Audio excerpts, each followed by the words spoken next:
Hey guys, welcome to another video. It has been quite a while since I've done one. Today's more of an informational video than any sort of upgrade, whether it be cosmetic or mechanical, but I did want to talk to you guys that may be thinking about buying a Duramax. And this is going to lean a lot more towards these older style classic Duramaxes, these cat eyes and these bubble eyes, because those generations have got extremely popular because they have a minimal amount of emissions equipment on them. Plus, they're just a classic look. Who doesn't like these things? So let's go ahead and go through my list. All right, guys, don't mind the wind noise too much, or Junior over there. He's having some fun himself out here. But whenever it comes to these classic Duramaxes, there's a few different things that you're going to want to look at before buying it, so you don't try to break the bank with it. First thing I would try to find out before I even went to look at the pickup is obviously look through the pictures, just kind of take a look at it, see, was it well taken care of? Ask a few questions on different things like obviously your maintenance records, mileage. Mileage isn't a huge deal on these things if they're well taken care of, but a lot of times, and I think a lot of people agree with me, it seems like these Duramaxes, they've either taken really good care of them and they're in really good shape because they appreciate and they love the truck, or you may get somebody that they put a hot tune on it and they ran the thing hard and you're going to have issues with it. But I'm going to try to help you guys out with some of that to try to avoid that. But I would definitely ask them to try to figure out, hey, you know, what can you tell me about this truck? Is it stock? What sort of modifications does it have? If they tell you that it's got just, you know, oh, it's got a little bit of a tune on it, but, you know, no supporting mods such as a built trans, or, you know, if it's not studded, head gaskets, I might be a little bit leery. But if they give you a really good build list that, I mean, it sounds like, hey, they've built the transmission out, you know, it's got a good custom tune on it from a reputable company, I would personally feel better about it. But like I say, that's just some information I would try to find out before actually going to even look at the truck. There's a whole lot we need to do whenever we go take a look at these trucks to make sure they're going to check out. Oh, first thing I would do, and this is not a completely inclusive list, guys, so if I forget something, add it to the comments. Comment down below what you guys would take a look at. But first thing I'm going to do whenever I go look at a classic Duramax like this is I'm probably going to pop the hood, and I'm going to go take a look under the hood and look at some different things. So once we get under here, first thing I want to know about is blow by, because that's going to affect any of these classic Duramaxes. It doesn't matter what it is. And easiest way, there's a few different ways that you can look for that. Top radiator hose, whenever it's cold, grab it, squeeze it. You can see this one, I can squeeze, no problem. If that's rock hard, that means you've got issues with the head gasket. It's getting pressure in the cooling system here. That's not a good thing. It means that you're probably going to have to be doing head gaskets at some point. So that's one way that you can tell right there. Another thing you can do is you can come over here to the reservoir and you can actually see this one. This is a perfect example right here. See how it's black in there? And even if we open the cap, and I probably need to change the coolant on this thing. I'll do a video for you guys on that. But if we pull the cap on this thing and look down in there, see how that's kind of dirty looking? Like I say, I need to change this stuff. But if it's real dirty and black looking in there, that means you've got some blow by going into the cooling system. So definitely check that out.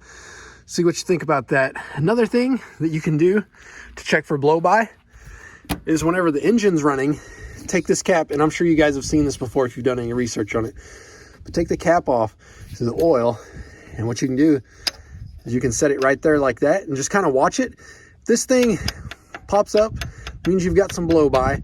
If it shoots off there, run away from that truck unless you're ready to spend some money on it. I'll give you an example of that though. We'll crank the truck up. You'll see that this truck doesn't have any blow by. It should sit pretty still like that whenever it's running. But if you're still kind of curious about it, you can take this off, kind of look and see if you see any sort of smoke coming out of there. Another good way to tell is to look at your tailpipe. And that could be injectors too. If you're seeing some sort of white or blue haze out of there, if it's blue, it's probably going to be your coolant.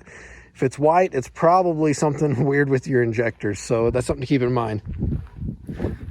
But let me give you guys an example on this guy here. So you can see I'll go ahead and I'll put the cap back on just so we can do this like it was a real test.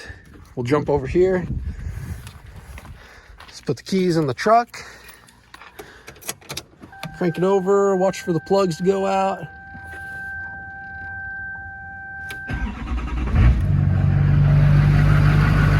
Truck's cranked.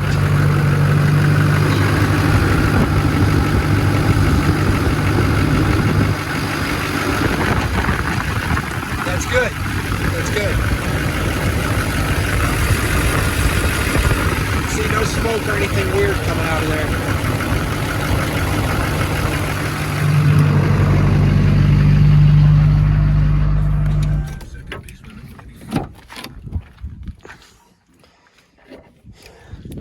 Another thing I didn't mention in regards to this, you can also take this cap off and look under the cap and see if you can see any weird like milky residue on it. There's not on this. Then you know, if you've got some sort of weird milky residue, that's probably not a great sign either.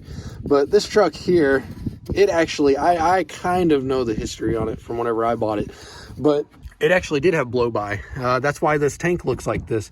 But the guy actually had the head gaskets redone, even studded it while they were at it. Why not if you're going to take it that far apart? And injectors were done at that time too. So lucky for me, history on this truck's pretty good. So if I was looking at one of these classic Duramaxes, that's going to be one of the first things I'm going to look at to check out. Because really, that's going to apply to any diesel pickup that you're going to want to look at. Like I say, it can be very, very costly if you have to do those head gaskets. And like I say, you may as well stud it while you're in there if you want it to hold any real power in the future. Okay, so the next thing that I'd be taking a look at, injectors. Not as huge of a deal on some of the newer ones, the LLY, LBZ, not as big a deal. But these LB7s, they will break the bank if you're not careful. And that's just because there's so much involved in taking all this stuff off to replace the injectors on the LB7 motor. But with that being said, a few things you can do to check is, once again, run around to the tailpipe. Whenever it first starts up, if you can try to check it whenever it's cold, are you seeing any sort of white smoke, any haze that may not go away while you're driving it, or maybe the first few minutes you see it? If you see a little bit whenever it's really cold in the morning, like this truck right here, whenever you fire it up, it will let off a little puff of white smoke, but it clears up pretty quick. The colder it is, the more smoke you are going to see. But if it's smoking and that thing's warmed up, you got to kind of question it. Really, the best way to do it, and I just kind of had to guess for myself, but the best way to do it is not by looking at your tailpipe and guessing there, but it would be to have a scanner with you. So if you got a buddy that has one, you might bring him along. But what you can do with some of the really nice scanners out there is you can check the injector balance rates. So you're going to look at injector 1 all the way through 8, and what you're going to look for is whenever the thing's idling, is it within spec? And spec is going to be anywhere from 4 to -4. That's going to be the best way. If you're seeing some that are out of that range, you're probably going to need injectors soon. So just keep that in mind. And like I say, on LB7s, these injectors are going to be expensive. Not necessarily because the injectors are expensive, although they are, but the labor to actually tear it apart is what gets you. So while you're at it asking questions, that's another great thing to ask. Hey, what do you know about the injectors on this truck? If they tell you they've been replaced, don't just take their word for it. I would try to get some sort of receipt, proof that it's been done, and try to find out what kind of injectors they got too. Because if it's, and I can give you guys a few different ideas. If it's a Bosch OEM injector, that's good. If it's some of the aftermarket ones, like a Dan's Diesel Performance or a Lincoln Diesel injector, I wouldn't have any problem with those. There are a few good ones out there, and I name those because I know those. There are some other good ones out there, so don't discount that. Do your research on that. But if they got the eBay special, be prepared to replace them before too long. All right, guys, so for my list, those are going to be the heavy hitters on the engine, would be head gaskets and injectors. Guys, if you got something else, leave them down in the comments, but let's talk about the transmission a little. Another thing I would do is I would pull the transmission dipstick, which is right back here, black handle, loop, pull that dude out, check the transmission fluid. What does it look like? You can see I just got it all over my front bumper here, but you can see it's nice and red here. If it's really, really black or burnt looking, you might be cautionary about it. Ask some questions. Like I say, with these trucks, really the faulty point is, I know everybody loves the Allisons and they are great transmissions if you leave the truck stock. As soon as you start tuning this thing and running it hot, if that transmission's not built and you're running a really hot tune, you're gonna have issues with it. That's just plain and simple. So check that out, take a look at that, take the truck for a drive. And you might even ask, because what you see with these trucks is that shift from 4 to 5 into that overdrive gear. Whenever you really get on it, what happens is it slips. And as soon as these Allisons detect any amount of slippage, they put themselves in something called limp mode. So that's going to immediately put it to where it stays in 3rd gear, just to keep the transmission safe. So test drive it. If it has a service engine light, once again, I'd pull codes on it. You can get a code scanner for pretty cheap. I'll leave one in the link of the description here that'll pull some basic codes for you. But if you see any codes that relate to the transmission, I'd start asking some questions. Another thing to watch out for is if you can drive it for a bit. The nice thing about these trucks is they do have a temperature gauge for the transmission, so keep an eye on that. They say about 100 degrees over the ambient temperature is where it needs to be. So if you're out driving on a 100 degree Fahrenheit day, about 200 degrees is what it should be running. Now, it might be some give or take if you're pulling some hard hills or if you're pulling a trailer or something, but it shouldn't swing too far off that.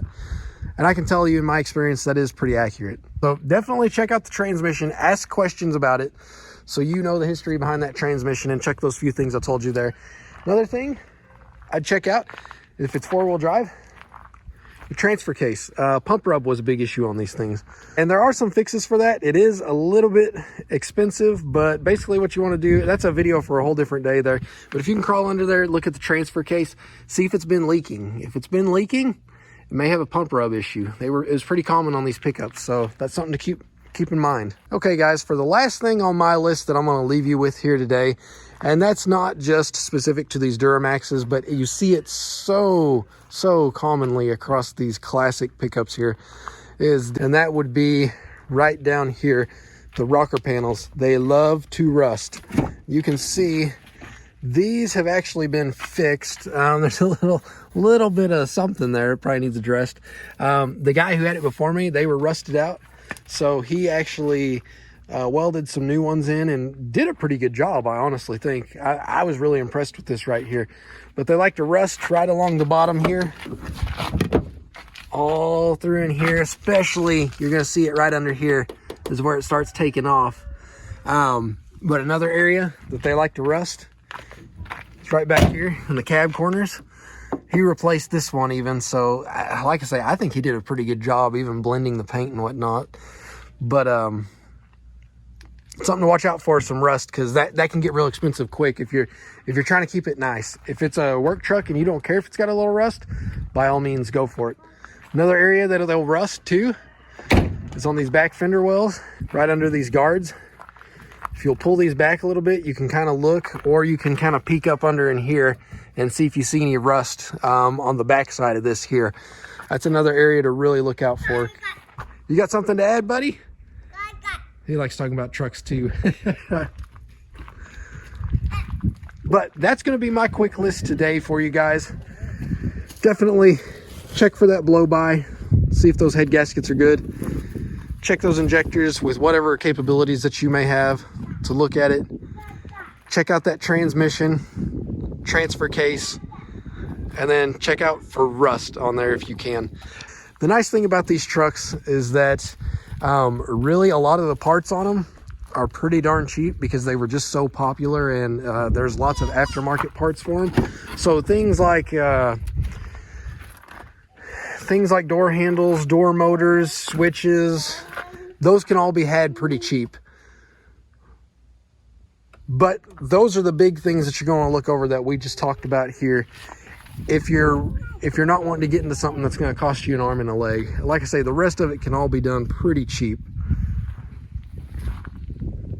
And guys, if you enjoyed this video, definitely consider subscribing to the channel. This is a kind of a project truck that I picked up that I did all my research on, and I watched tons of YouTube videos, visited tons of forums. So that's how I figured out a lot about these trucks and just kind of the things to look out for. And like I say, this is definitely one of those case scenarios. Like, look at this here. I mean, that moves around. The headliner's pretty bad. It's starting to get really, really bad now. But the headlights, they were kind of foggy, so we replaced those. But this has been a fun little project truck, and it hasn't cost me an arm and a leg to do. So, guys, if you like this sort of content, definitely check it out. Just to give you an idea, this truck is pretty well stock, except for the intake that we got on here. We've got a 3.5-inch turbo horn there. This is an LB7 here, by the way. It's got a mild tune on it. I'd like to get something different. It's kind of a box tune. And then, oh yeah, it's got one of the little PPE valves on the turbo there to increase the boost pressure. But that's about all I've done to this truck so far, and it is a lot of fun. Oh yeah, it's straight piped out the back. And it is a ton of fun. And these trucks are just, for the most part, pretty easy to work on. So if you're thinking about getting one, as long as you can confirm that it's in good shape, I would recommend it. But going back to that, if you guys like this sort of content, definitely let me know. We've got plenty of mods that we are going to plan on doing for this truck. In fact, we've got a brake light that we're testing out for a company up there. So there'll be a video coming up on that. And I'm sure there'll be more of little dude in here. He's got to where he really likes to talk about stuff. All right, guys, until the next video, take care.